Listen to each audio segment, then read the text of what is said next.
Hi అండి, అందరికీ నమస్తే. దివ్యాంగ శక్తి రాష్ట్ర వ్యాప్తంగా అమలవుతుంది. దివ్యాంగులందరూ కూడా వాళ్ళు హ్యాపీగా బస్ ప్రయాణం అయితే ఉచితంగా అంటే వెళ్తున్నారు, ప్రయాణం చేస్తున్నారు. బట్ ఏరా అంటే వాళ్ళకు కొన్ని చోట్ల అంటే కొన్ని కామెంట్స్ కూడా నాకు రావడం జరిగింది. దివ్యాంగ శక్తి పథకం పెట్టారు సార్, బాగానే ఉంది, ప్రభుత్వం దీనిపైన మంచిగా చేసింది, అందరూ కూడా దాన్ని ఉపయోగించుకుంటున్నారు. బట్ ఏరా అంటే బస్సు ఎక్కితే సీట్లు దొరకడం లేదనేది చాలా రకాలుగా చెప్తున్నారు. అంటే వాస్తవమే. ఇప్పుడు ఏంటంటే మహిళలకు సంబంధించి ఉచిత ప్రయాణం అయిన తర్వాత ఎక్కడ ఏ ఆర్టీసీ బస్ స్టాండ్లో చూసినా, ఎక్కడ ఏ ఆర్టీసీ బస్సులు చూసినా ఫుల్లుగా వెళ్తున్నారు జనాలంతా కూడా. సో అందులో తప్పేం లేదు, వాళ్ళు కూడా గౌరవించాల్సిందే, వాళ్ళకు కూడా అవకాశం కల్పించాల్సిందే. బట్ అంటే దివ్యాంగులకి పాపం వాళ్ళు నడవడం కానీ, లేదా వాళ్ళు ఏ యాక్టివిటీస్ చేయాలన్నా పాపం చాలా రకాల ఇబ్బందులు ఉంటారు. సహజంగా బస్ స్టాండ్లో ఎలా జరుగుతూ ఉంటుంది, ఒక బస్సు వచ్చి ఒక ప్రాంతం నుంచి ఇంకో ప్రాంతంకి పోవాలంటే బస్సు ఆగిన వెంటనే అంటే వెంటనే మొత్తం అందరూ కూడా పోయి గుమ్మిగూడి బస్సు ఎక్కేస్తారు. అలాంటి సందర్భాల్లో లేదంటే కొంతమంది ఏం చేస్తారు, బస్సుకు ఇరువైపులా పక్క కిటికీలు లేదంటే ఆ గ్లాసెస్ తీసి వాళ్ళ దగ్గర ఉన్న కర్చీపు లేదంటే మొబైల్ ఫోను, ఛార్జరు లేదంటే ఏదో లగేజ్ ఏదో ఒకటి సీట్లో అడ్డం వేసేస్తారు. అంటే వీళ్ళు ఎక్కి మళ్ళీ అక్కడ పోయి వాళ్ళు సీట్ రిజర్వేషన్ లాగా ఇలాంటివన్నీ చేసేస్తూ ఉంటారు. సహజంగా ఇప్పుడు కూడా జరుగుతాయి అవన్నీ కూడా. ఒకవేళ అవన్నీ మనం లోపలికి వెళ్ళి అవన్నీ కూడా తీసి పక్కన పెట్టి మనం కానీ కూర్చున్నాము అంటే గొడవకు వస్తారు. అలాంటి పరిస్థితులు జరుగుతూ ఉంటాయి. సో ఈ రకంగా కొనసాగుతున్న నేపథ్యంలో మా పరిస్థితి ఏంటి, దివ్యాంగులుగా మేము కనీసం ఆ విధంగా కర్చీఫ్లు వేయలేము, లేదంటే బస్సులో ఎక్కాలా అంటే ముందు ఉన్నటువంటి ఆ 20-30 మందినో 50 మందినో దాటుకొని మేము బస్సు ఆగిన వెంటనే లోపలికి వెళ్ళి మేము అంటే మాకున్న సీట్లోనో మేము కూర్చోలేము అన్నట్టుగా రకరకాలుగా కూడా వాళ్ళు కొన్ని రకాల ఆవేదన వ్యక్తం చేస్తూ ఉంటారు. చాలా ప్రాంతాల్లో ఆ రకంగా ఇబ్బందులు పడుతున్నారు. సో దీనిపైన ఆర్టీసీ అధికారులు దయచేసి వాళ్ళకి అంటే కొన్ని బస్సుల్లో మాత్రం దివ్యాంగులకు సంబంధించి ఇలాంటి సీనియర్ సిటిజన్కి సంబంధించి కేటాయించినటువంటి సీట్లు చెప్పి రాసుంటారు.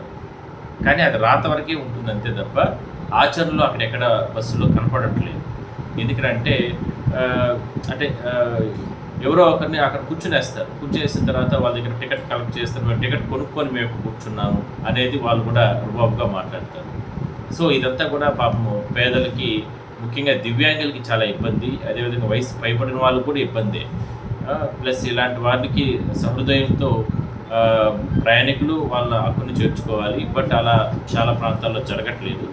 సో వేళైనా సరే స్పందించకపోతే కనీసం కండక్టర్ అయినా డ్రైవర్లు అయినా మీ పరిధిలో బస్సు కంట్రోల్లో ఉంటుంది కాబట్టి మీరైనా సరే వాళ్ళకు దివ్యాంగులకు ప్రధానంగా, ఎందుకంటే వాళ్ళు బస్సు ఎక్కడమో కష్టమే, ఒక ప్రాంతం నుంచి ఒక ప్రాంతానికి వెళ్ళడము కష్టమే. సో వాళ్ళకందరికీ చేయూతగా ఉంటుంది, వాళ్ళకు మానసిక స్థైర్యం ఉంటుందనే ఉద్దేశంతో ప్రభుత్వం ఒక భరోసా ఇచ్చే కార్యక్రమాన్ని ఈ బస్సు ప్రయాణాన్ని ఉచితం చేసి, అందువల్లనే ఆ బస్సు వాళ్ళకు ఏదైతే దివ్యాంగ శక్తి అని పెట్టారు, చాలా అద్భుతంగా పెట్టారు ఆ పేరు కూడా. సో ఆ రకంగా ఉంది కాబట్టి మీరు దయచేసి వాళ్ళని గౌరవించండి. బస్సు ప్రయాణం చేసే ప్రయాణికులు, కండక్టర్లు కానీ డ్రైవర్లు కానీ వాళ్ళకి సపోర్ట్ చేయండి. ఒకవేళ ఏదైనా సరే కనీసం అక్కడ బోర్డులో రాసుంటారు కాబట్టి ఇది దివ్యాంగులు కేటాయించబడింది, లేదంటే ఇది సీనియర్ సిటిజన్స్ కేటాయించబడింది అని చెప్పి రాసుంటారు. అక్కడ కనీసం వేరే ఇంకొక మెన్షన్ అన్నా చేయండి. ఎందుకంటే ఒకవేళ అంటే ఖాళీగా ఉంటూ కూర్చుంటే తప్పలేదు, కానీ మేము ఖాళీగా ఉన్నది కూర్చున్నాము, నువ్వు మధ్యలో ఇప్పుడు నుంచి బస్సు ఎక్కావు కాబట్టి మేము ఇక్కడ నుంచి ఇప్పుడు మీరు వచ్చినారని చెప్పి మేము వెళ్ళిపోవాలా అని ఇట్లా రకరకాల గొడవలు పడుతూ ఉంటారు. అప్పుడు అక్కడ ఏం చేయాలి, ఖాళీగా ఉన్నప్పుడు ఇది దివ్యాంగులకు సంబంధించి కేటాయించబడిన సీట్లు అని చెప్పి రాసుకుంటే దాని కింద నిజంగా దివ్యాంగులు బస్సు ఎక్కిన వెంటనే వాళ్ళకి ఆ సీటు ఖాళీ చేయండి అని అన్నా రాయండి. అట్లన్నా కొద్దిగా బ్రాకెట్లో పెట్టి రాస్తే వాళ్ళకు ప్రయాణికులకు కూడా ఒక భయం ఉంటుంది.